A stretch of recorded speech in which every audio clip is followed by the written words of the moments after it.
Ça, c'est une chose que vous allez m'entendre répéter souvent sur cette chaîne. Non, l'investissement ne vous rendra pas riche.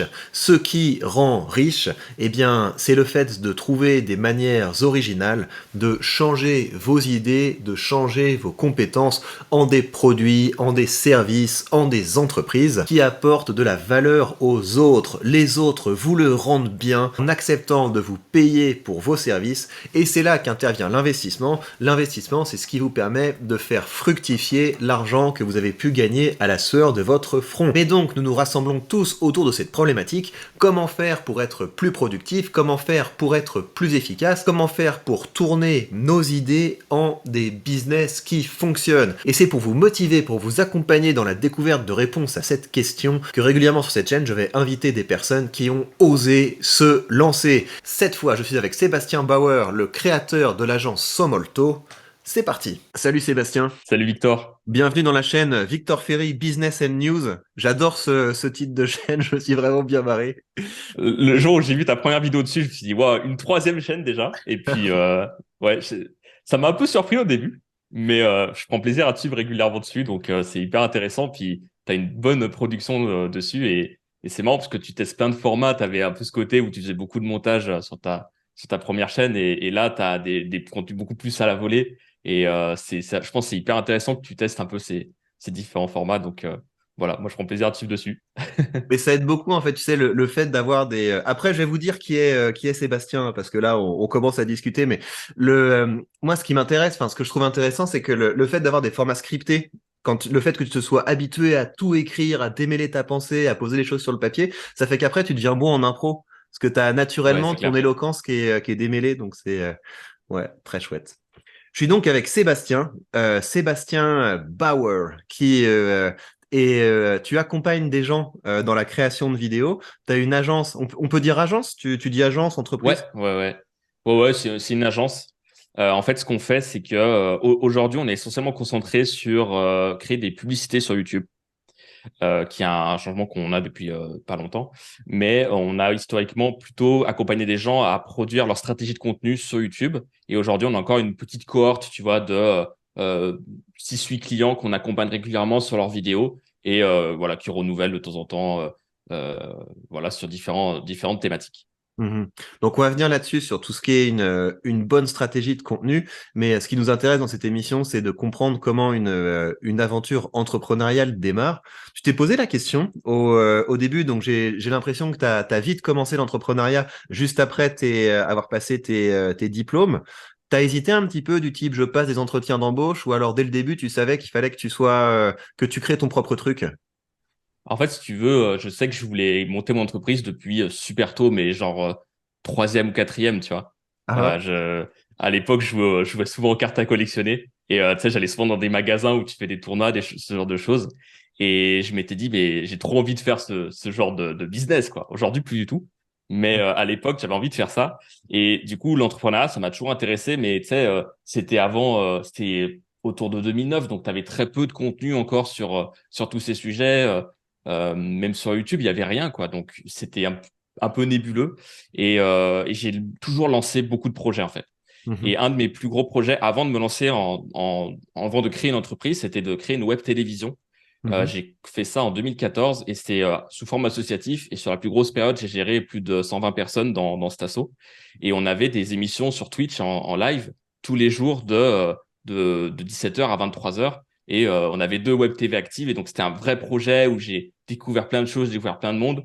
J'ai fait mes premiers euros avec ce genre de projet. Tu vois, la première soirée, on a gagné 100 euros. C'était incroyable, quoi. C'était la première fois que je facturais quelque chose. Et c'était fou.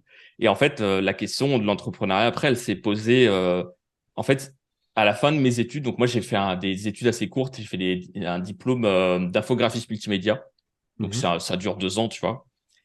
Et en fait, le truc, c'est que j'hésitais à poursuivre mes études, d'aller jusqu'à un bac plus 4, ou de me lancer à mon compte. Mhm. Sachant que j'ai fait en alternance, donc tu sais, tu as du chômage et tout ça qui permettent de te lancer de manière un peu plus sécurisée. Et en fait, ce qui s'est passé, c'est que j'ai pas eu mon diplôme Mhm. et j'appelle un de mes mentors un peu de l'époque et je lui dis, je sais pas quoi faire, j'ai pas eu mon diplôme et tout ça. Il me dit, bah en fait, c'est simple, tu avais 2 choix. Continuer tes études, tu peux pas parce que t'as pas eu ton diplôme, bah, il te reste le deuxième choix, lance ta boîte. Je fais OK. Et du coup, le lendemain après-midi, c'était lancé et on commençait, quoi. Et à l'époque, du coup, ce que je faisais, c'est que je faisais des petites vidéos. J'étais réalisateur un peu indépendant et je faisais des vidéos pour, alors j'ai fait plein de trucs, quoi. J'ai fait des vieux clips de rap, j'ai fait des petites vidéos institutionnelles un peu chiantes, tu vois. J'ai fait des interviews. Enfin, voilà. J'ai touché un petit peu à tout. Et c'est comme ça que je me suis lancé. C'était en 2016. Mhm. Ok, super intéressant.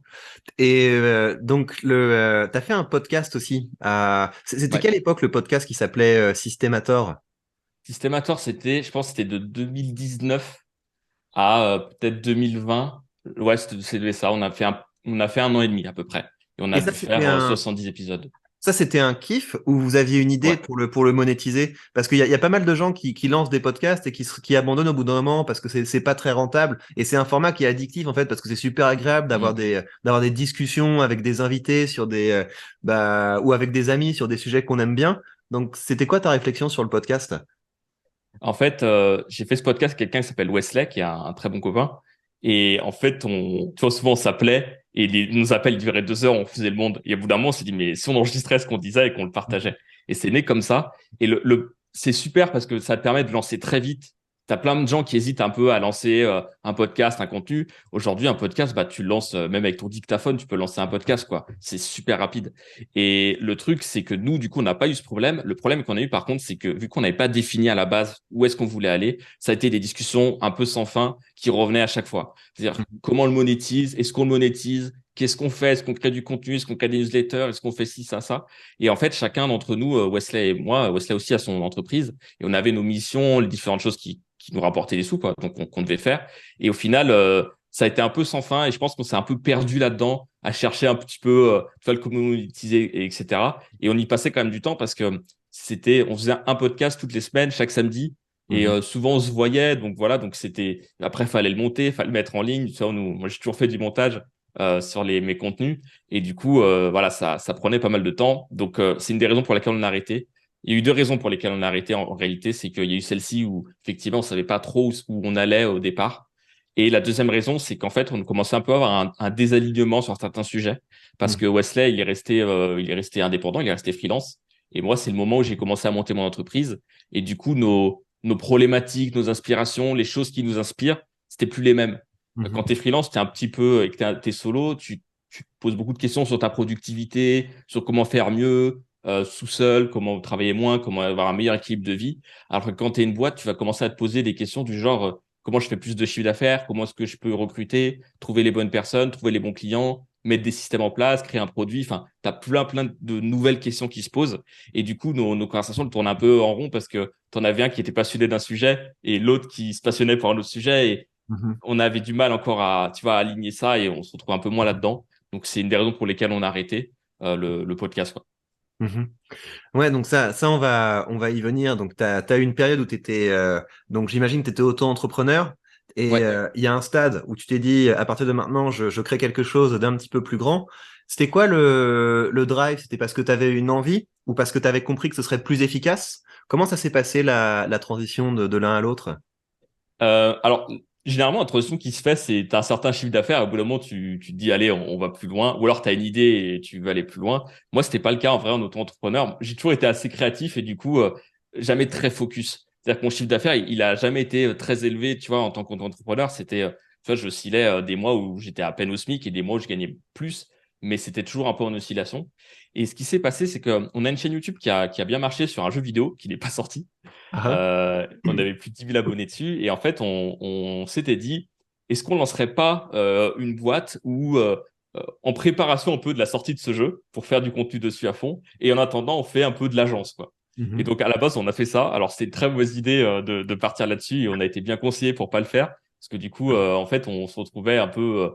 pareil, il y avait des gens qui allaient être dans le groupe, dans la boîte, alors qu'en fait, ils n'avaient pas forcément envie vraiment de le faire. C'était plus là pour le côté jeu vidéo et de la chaîne sur le jeu vidéo, alors qu'on a fait plus de l'agence. Enfin, tu vois, en fait, je pense que vraiment la leçon de ça, c'est bien de se lancer vite, mais il faut quand même savoir un minimum ce qu'on fait.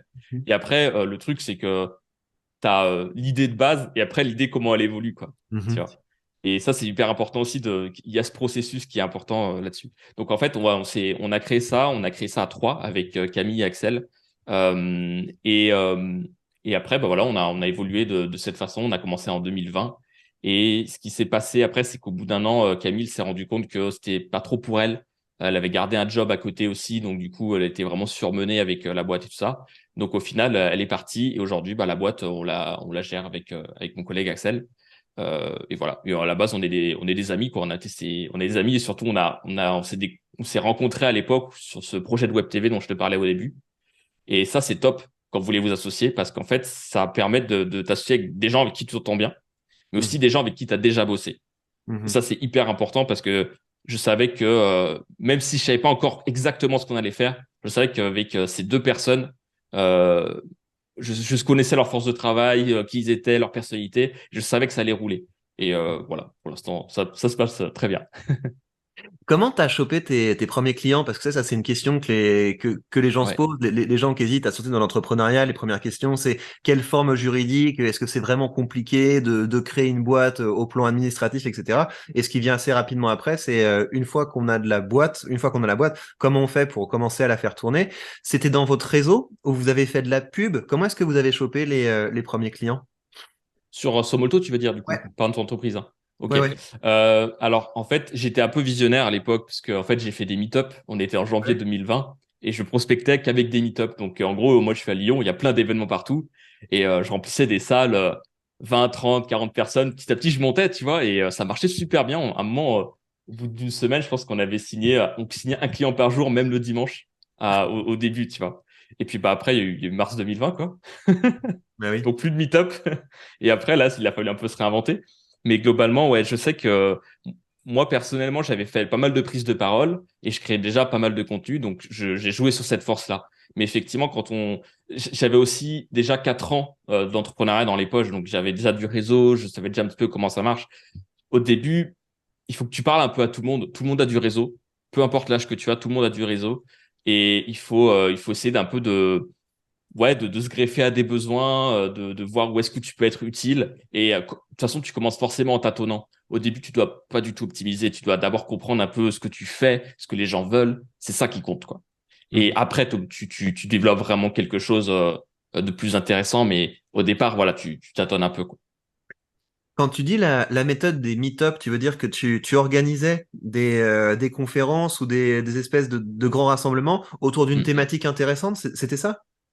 Il y avait deux formats. Alors, j'avais un groupe Facebook que j'avais repris à Lyon où j'organisais effectivement des meet-up. Donc, je faisais venir plein de gens et du coup, ça me permettait un peu, tu vois, tu développes un peu une autorité un peu dans le truc, même si c'est pas toi qui fais la présentation en tant que telle, mais c'est toi qui va animer, qui va accueillir les gens, etc. Donc, forcément, tu as un peu une aura qui se crée naturelle. Et après, tu as d'autres meet-up où tu peux intervenir. Par exemple, moi, j'ai beaucoup bossé avec les Folies Web, qui sont des événements web marketing gratuits. Il y en a partout en France, il y en a aussi en ligne. Et j'avais beaucoup travaillé avec eux. Et du coup, c'est top parce que eux, ils ont déjà une communauté, ils s'occupent de toute la communication. Et toi, tu as juste à venir avec ton contenu. Et là, par contre, c'est toi qui es un peu l'orateur. Donc, j'ai fait un petit peu ces deux stratégies. J'organisais des choses et j'intervenais aussi. Mhm. Ok. Et donc, si tu peux nous raconter un peu l'histoire de la boîte, c'était quoi la vision de départ? Est-ce que vous aviez pris du temps pour poser une vision de départ sur le papier, un plan de travail sur le papier? Et où est-ce que vous en êtes arrivé aujourd'hui? Alors, vous allez voir, En deux c'est un minutes. peu n'importe quoi, mais je vais essayer de synthétiser un peu. En gros, on s'est lancé, on savait pas trop ce qu'on allait faire, on voulait créer une agence et bosser ensemble, voilà. On a listé toutes nos compétences, on a mis des prix en face. Et Mhm. on a commencé comme ça. Alors, on C'est a marrant vite comme enlevé les méthode, trucs ça qu'on voulait déjà. pas. C'est un Ouais, truc ouais, que tu as appris dans tes études ou pourquoi vous avez fait comme ça? au doigt mouillé, quoi, tu vois. Ok. On savait, en fait, on ne savait pas. Et du coup, on s'est dit, ouais, on va voir un petit peu ce qu'on va faire. Si tu veux, je savais un petit peu que quand tu te lances dans l'entrepreneuriat, il y a du chaos tout le temps. Au début, tu as une idée, et puis en fait, tu te rends compte que ton idée, elle marche pas, ou qu'il faut itérer, ou qu'il y a des choses à changer. Et du coup, on a plus réfléchi en termes de qu'est-ce qu'on peut apporter en termes de compétences, vers qui on peut parler. Et puis ensuite, on savait qu'on le découvrirait au bout d'un moment. Et du coup, on a fonctionné comme ça dès le début. Et la première année a été compliquée parce que justement, on avait un peu des clients à droite à gauche. Il n'y avait aucune cohérence dans ce qu'on faisait. Il y avait des missions de community management, il y avait des missions de vidéo. On a eu tellement de missions de vidéo au moment qu'on a dû embaucher. Au bout de 2 mois de boîte, on a dû embaucher un premier CDI qui est Alexis, qui travaille encore avec nous aujourd'hui. Donc là, quand tu lances ta boîte depuis 2 mois et que tu te dis que tu dois prendre un CDI, t'es un peu la goutte quand même. Tu vois, t'es un peu en mode. combien ça me coûtait, est-ce que c'est pas le pire choix que je peux faire? Au final, c'était le meilleur choix de la boîte, je pense. Mais voilà. Et puis au final, un an après, Camille s'en va. Donc tout ce qu'on a construit, on doit un peu le mettre à la poubelle parce que elle était plus là. Il y avait plein de choses qui n'avaient plus de sens de le faire, tu vois. Qui a des compétences à elle qui étaient importantes. Donc c'est là où on a commencé à se poser et se dire, OK, qu'est-ce qu'on peut faire? Nous, on commence à être bon sur YouTube. On a des chaînes qui ont marché, on a des vidéos qui ont marché. On avait bossé aussi avec toi à l'époque aussi, ça nous avait beaucoup aidé. Et on s'est dit, est-ce qu'on pourrait pas accompagner des gens, créer une méthode pour accompagner des entreprises à se lancer sur YouTube? Moi, j'ai toujours pensé qu'il manquait du monde sur YouTube. Aujourd'hui, c'est un peu moins le cas. Mais tu vois, je me rappelle qu'en 2016, j'avais essayé de mettre mon père sur YouTube, de faire en sorte qu'il fasse des vidéos, mais j'arrivais pas à le driver. Il était très technique. Niveau montage, je savais pas trop comment faire et c'était compliqué. Et aujourd'hui, on avait ces compétences on a ces compétences et c'est ce qu'on a commencé à faire. On a trouvé des premiers clients sur un nouveau sujet. Donc, comment on les a trouvés? On a fait de la recherche un peu de marché, tout simplement. On est allé dans des communautés dans lesquelles on était. On a posé des questions, on dit on aimerait faire ça. Est-ce qu'il y a des gens qui sont intéressés pour discuter avec nous? Et juste le fait de discuter, tu récupères un peu les besoins, savoir un peu ce qui cloche. Tu vois les chaînes YouTube des différentes entreprises, tu vois ce qui est bien, ce qui est pas bien. Et en fait, au culot, tu dis est-ce que ça vous intéresse d'avoir quelqu'un pour vous accompagner là-dessus? Et tu démarres un peu comme ça. Et on a construit notre produit pendant 2 ans sur cette base-là. Et donc la première offre, c'était on a des rendez-vous réguliers avec vous pour vous aider à préparer du contenu. Est-ce que vous offriez le montage? C'était quoi la gamme des services que vous proposiez? En fait, on a voulu faire un service productisé. Donc, l'idée, c'est que tu aies un service à abonnement et tu fais tout le temps la même chose pour tous tes clients. Donc, en fait, ce qu'on faisait, c'est on a développé des méthodes en interne qu'on utilisait pour nous et on les a développées pour nos clients. Donc, par exemple, ce qu'on a fait, c'est de la coécriture. C'est-à-dire qu'on fait des réunions, on écrit ensemble avec la vidéo avec le client.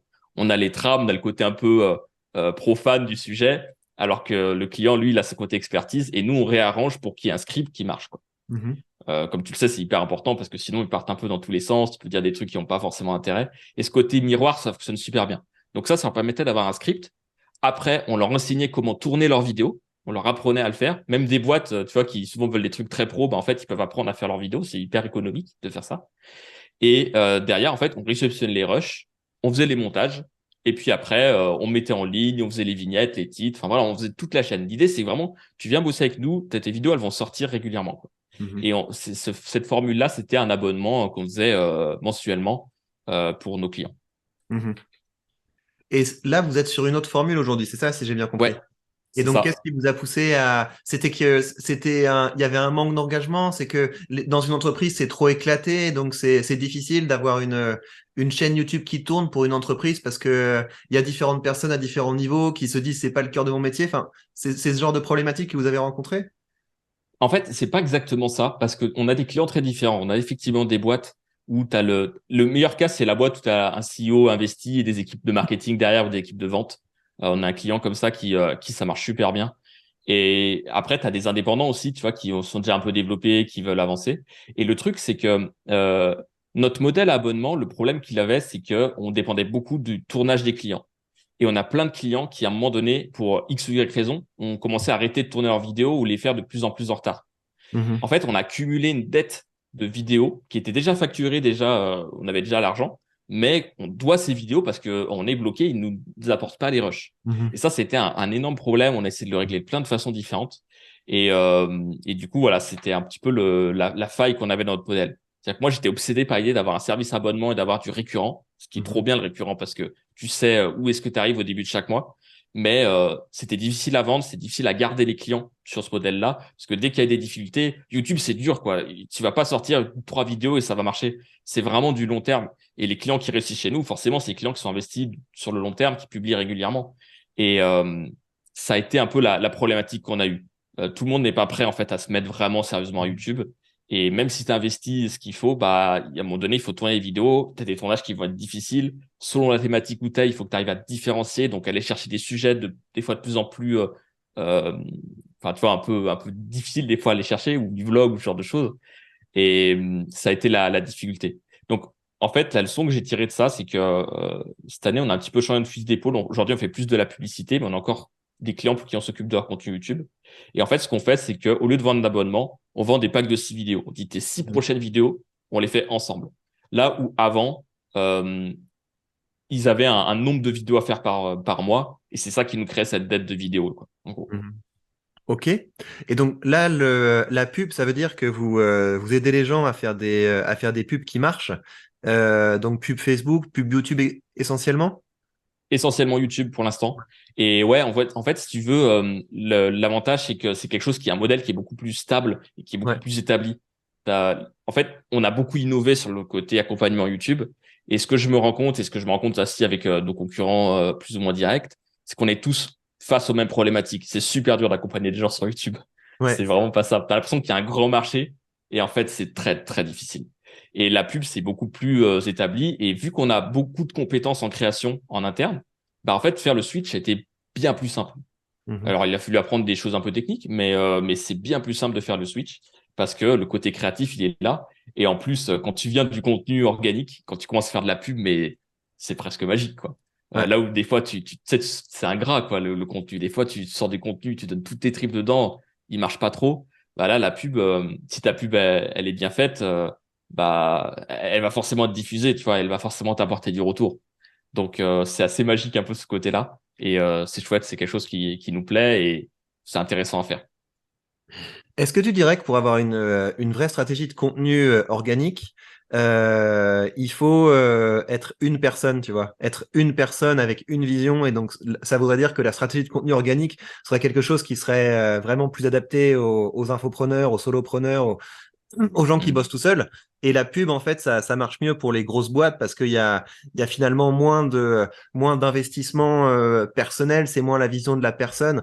Et s'il n'y a pas la vision et s'il n'y a pas l'espèce d'implication personnelle, il y a pas l'énergie et la motivation à faire des formats enfin, qui rentrent dans une véritable stratégie de contenu. Ouais, en fait, je pense que la pub, tu peux être assez autonome dessus parce qu'en fait, la pub, tu as vraiment besoin des datas sur tes clients actuels, par exemple. Tu vois, ta liste email, ce genre de choses. Donc ça, tu peux être assez autonome finalement et construire tes scripts de manière assez autonome. Là où le contenu, tu as quand même besoin d'un driver, quoi, quelqu'un qui va amener. Tu peux avoir plusieurs personnes sur une chaîne et tu peux avoir une entreprise plus grosse qui se développe, mais le meilleur cas, c'est quand le CEO, qui lui a la vision et voit l'ensemble du marché, c'est lui qui prend la parole, c'est lui qui fait les contenus. Le Mhm. problème de ça, c'est que c'est très rare à trouver. Parce que les CEO, quand la boîte se développe, ils ont de moins en moins de temps. Plus la boîte elle grandit, plus ils doivent gérer et manager. Donc en fait, des CEO qui sont capables de prendre du temps pour construire des bons contenus et bien se faire accompagner là-dessus, c'est quand même un profil qui est assez rare. Mais quand ils le font, c'est vite incroyable en fait, parce que ils peuvent faire des contenus excellents et c'est eux qui manquent sur YouTube. Il y a une énorme opportunité pour eux aujourd'hui et même dans des boîtes, dans des domaines un peu obscurs, tu vois, t'as des opportunités incroyables. Ok, super intéressant. Donc, il y a une période où tu faisais quand même beaucoup de vidéos et Ouais. tu avais fait des vidéos qui avaient marché, des vidéos qui étaient bien scriptées, etc. Aujourd'hui, j'ai l'impression que les choses que tu mets le plus en avant, c'est les vidéos qui sont produites par les gens que tu accompagnes. T'en es où de ta stratégie de contenu? T'as perdu un petit peu c'est cette idée de je teste les choses sur une propre chaîne YouTube que je fais grandir pour après faire un petit peu de recherche-développement. Je vais plutôt vraiment me focaliser sur les vidéos de mes clients. C'est un petit peu ça qui s'est passé? Ouais, en partie. En fait, la problématique qu'on a, c'est que en tant que boîte qui fait de la vidéo, nos vidéos, elles doivent être nickel. Mhm. Et c'est très difficile de se dire, je vais un peu comme là, on fait, tu vois, un peu faire de l'impro et partir comme ça et pas faire de montage. Parce qu'en fait, nous, c'est ce qu'on vend. Et donc, si d'un coup, on a des vidéos qui sont pas montées, pas scriptées, on n'est pas en accord avec le message. Et le problème, c'est que du coup, si on fait ce que je viens de te dire, donc des vidéos montées, scriptées, bien faites, Ça prend du bah, ça temps. prend du temps. Mhm. Ça prend du temps. Et Alexis, notre monteur, on n'a pas encore réussi à le cloner, quoi. Donc, du coup, le problème, c'est un peu ça, c'est qu'aujourd'hui, on n'a pas la capacité d'avoir un deuxième monteur. Si on a un deuxième monteur, ça veut dire qu'il faut aussi le remplir avec des clients. Tu vois, faut que la machine elle s'équilibre financièrement. Et le problème qu'on a, c'est qu'aujourd'hui, en fait, on a voulu relancer une chaîne YouTube en fait au mois d'octobre. On a voulu en lancer deux même. Et on s'est dit, ça va être notre objectif principal. On va se concentrer dessus. Et force est de constater, on s'est donné une deadline. On a créé, je pense, peut-être 8 vidéos tournées, tu vois, toutes prêtes à être montées. Et on n'a jamais eu le temps de les monter. Ouais. Et du coup, en fait, à partir de là, tu te dis non, mais ok, pour l'instant, c'est pas le sujet. Du coup, la stratégie de contenu, on va se concentrer sur ce qui fonctionne parce que Je pense qu'il y a une vraie stratégie. Soit tu te dis, toute mon acquisition de clients, elle va se faire sur le contenu. Mais Ouais. quand tu fais du service, c'est quand même plus dur parce que le service, tu dois quand même faire rentrer du cash rapidement et Mhm. t'as pas beaucoup enfin, tu vois, t'as moins d'intérêt à faire d'une stratégie de contenu dessus. Si tu as Mhm. le temps de le faire, c'est top. Mais nous, vu qu'on a un niveau d'exigence assez élevé, vu qu'on vend ça, on peut pas se permettre de passer moins de temps dessus, quoi. Au contraire, nos vidéos, ça doit être un peu les meilleures, en quelque sorte. Ouais, On doit un peu montrer la voie. Donc d'accord. voilà, il y a de ça aussi, quoi. Je vois bien. Et un format comme celui qu'on est en train de faire maintenant, tu sais, Ouais. créer un type de podcast où vous invitez des gens pour, enfin voilà, pour être un petit peu dans le game de l'entrepreneuriat français. C'est quelque chose auquel vous avez pensé? Ouais, bien sûr, on l'a pensé, mais le problème, c'est le temps pour le faire, en fait. D'accord. Ouais. Vraiment, les coordonnées sont les plus mal chaussées. En fait, c'est juste que le coordonné, il n'a pas le temps pour lui, en fait. C'est plus ça le problème. Parce qu'en fait, quand t'es trois, tu vois, pour qu'une boîte, elle tourne à trois, il faut au moins 12 000 € par mois. Ouais. Quand t'es tout seul, tu te dis 12 000 €. Ça, tu sais, quand tu démarres, tu te dis c'est énorme. Mais en fait, quand t'es trois et que tu veux des salaires, bah, voilà, la réalité, c'est que il faut au minimum ça. Donc, il faut que tu Ouais. ailles les Faut chercher. scorer à chaque Et action. Ouais, ouais. c'est ça. Et en fait, au début, tu te dis, OK, je vais tout concentrer sur mon acquisition client. Donc, tu vas tout faire, tu vas avoir plein de clients, tu vas avoir plein de rendez-vous. Après, tes rendez-vous, faut arriver à les closer. Donc, faut réussir à vendre. Des fois, t'as plusieurs décideurs. Donc, tu apprends aussi à faire ça. Une fois que tu as des clients, tu te dis, trop bien, ma boîte, elle veut marcher. Ah bah non, en fait, les clients, ils partent au bout d'un mois. Qu'est-ce qui se passe, tu vois? Et c'est tout le temps comme ça. C'est-à-dire qu'à chaque fois, il faut que tu zoomes sur différents problèmes qui arrivent quand tu fais du service notamment, parce que tu te rends compte qu'en fait, le développement de ta boîte, bah, au début, tu dis, il me faut des clients, comment je les garde, comment je les livre, comment ils sont contents, comment ils reviennent, comment je leur vends plus aussi, je leur vends des nouvelles choses qui peuvent être intéressantes pour eux. Voilà, tu vois, t'as toutes ces questions qui se posent à chaque fois. Très bien. Et le pitch, Sébastien. Aujourd'hui, qui peut venir te trouver et qu'est-ce qu'il va trouver en venant chez vous? Bah, globalement, ce que vous pouvez trouver, ça dépend un peu de votre profil. Si vous êtes intéressé par développer votre chaîne YouTube et que vous avez besoin de quelqu'un pour vous aider à vous lancer ou vous relancer, des fois on peut faire des pauses, donc pour se relancer. Nous, on a notre fameuse offre avec nos 6 vidéos qu'on fait ensemble.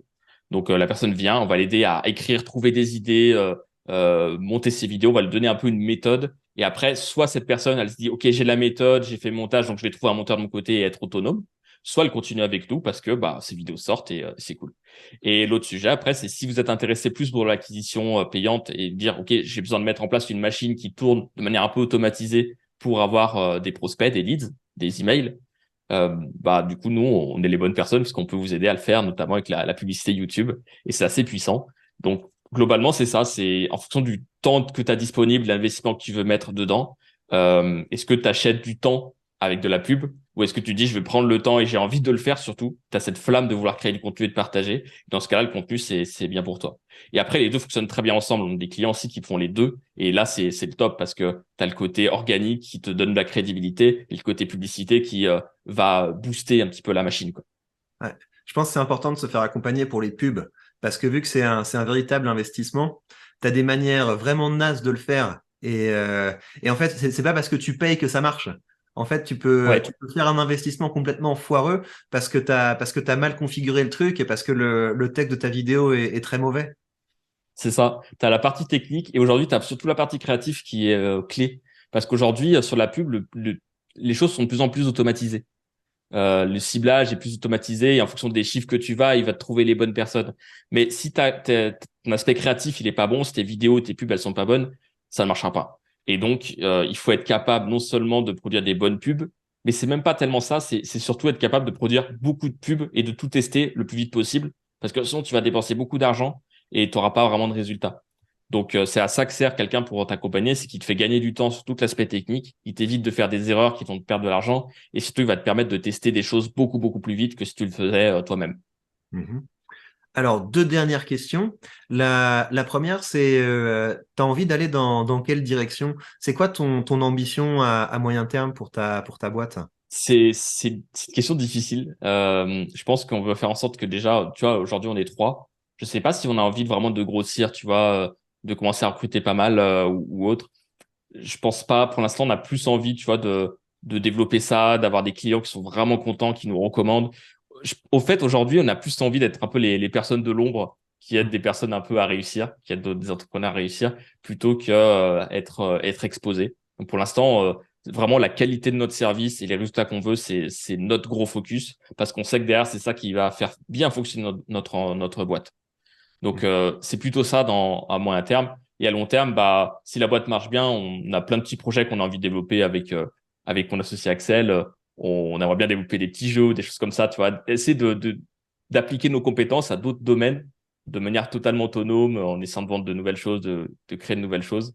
Voilà, c'est plutôt ça qu'on a envie de faire et de s'amuser, quoi. Je pense que c'est important quand on entreprend de prendre vraiment du plaisir aussi à le faire. Mhm. Et bah justement, c'était la dernière chose sur laquelle je voulais t'entendre. C'est d'où tu tires ton plaisir dans tes journées, dans ta routine de t'es CEO en fait de la boîte, hein, c'est ça? Ouais, c'est ça. Ouais. Raconte-nous. Bon après, CEO, on est trois, quoi. Donc, c'est Ouais, mais pas non plus c'est la classe la quand même. la Ça grosse passe quand machine. même. Ouais, c'est ça, je peux le mettre sur LinkedIn et j'ai des likes et des gens qui me contactent. Mon plaisir, il est tiré en grande partie de l'équipe que j'ai. C'est vraiment c'est des amis, quoi. C'est vraiment des amis proches avec qui je travaille et on s'éclate. C'est toujours un plaisir. Toutes les réunions, c'est une partie de plaisir et en même temps, on travaille, on avance, on est efficace. Et je pense que un des drives principaux que j'ai, c'est celui-là. Et puis, en fait, il y a un côté addictif au résultat que tu peux apporter aux gens et le fait qu'ils soient satisfaits. Et je pense que c'est ça qui me motive, c'est que c'est un peu une drogue, quoi. Quand tu reçois des messages comme quoi ton travail est bien fait, qu'ils sont contents de toi et que tu avances et que tu as des retours, ouais, tu as vraiment l'impression d'être utile et tu dis ce que je fais, ça marche et voilà, ça a du sens, quoi. Et je pense qu'en fait, c'est ça qui me fait me lever le matin. Et en vrai, il y a très, très peu de matins où j'ai pas envie d'aller travailler. Je suis tout le temps super motivé pour ça. Et voilà, je pense que c'est super important. Et pour l'instant, je pas du tout envie de changer de fusil d'épaule, quoi. Ouais, mais ça, c'est trop cool. J'ai le même truc, c'est le matin, j'ai hâte de commencer à bosser. Parce que Ouais, quand t'as été capable de créer quelque chose qui est autour de ce qui te plaît vraiment, les journées sont trop courtes, quoi. Pas parce que t'as trop de trucs à c'est faire, mais parce clair. que tu kiffes. C'est clair. C'est clair. Et en plus, les journées, aucune journée se ressemble. T'as toujours des challenges. Et des fois, les semaines, elles passent super vite, quoi. Et c'est chouette. Mhm. Très bien. Je mets quoi en dessous de la vidéo? Je mets ton LinkedIn? C'est où tu veux qu'on mette le site de la boîte? C'est quoi le mieux Tu peux pour... mettre, ouais, le site de la boîte, je pense que c'est très bien. Si les gens veulent nous contacter, puis sur LinkedIn aussi, on peut me trouver assez facilement. Et alors, je suis un peu moins actif en vrai, mais si vous m'envoyez des messages, je les verrai. Ok, super. Bah, j'étais super content qu'on prenne le temps d'échanger et bah, j'ai hâte de voir la suite. Et j'avoue que tu me manques un peu sur YouTube. J'aimais bien le ton que tu avais, les choses que tu étais capable de créer. Mais voilà, priorité à accompagner les clients qui bossent avec toi et ça, je comprends tout à fait. C'est ça. Après, j'ai des vidéos en stock, donc si un jour on a le temps de les monter, on repartira. Mais voilà, on va voir. Super. Mais, merci beaucoup d'être passé sur Victor Ferry Business and News. Je me lâcherai jamais de le dire. Et bah, à très vite. Merci à toi, Victor. Et je vous rappelle que si vous voulez rejoindre une communauté de gens qui entreprennent, de gens qui créent, de gens qui testent des choses, vous avez sous cette vidéo le lien vers mon canal Telegram. Sur ce canal Telegram, vous pouvez me poser directement des questions sur la création de contenu, sur le business, sur l'investissement, et je vous répondrai avec plaisir dans des messages audio.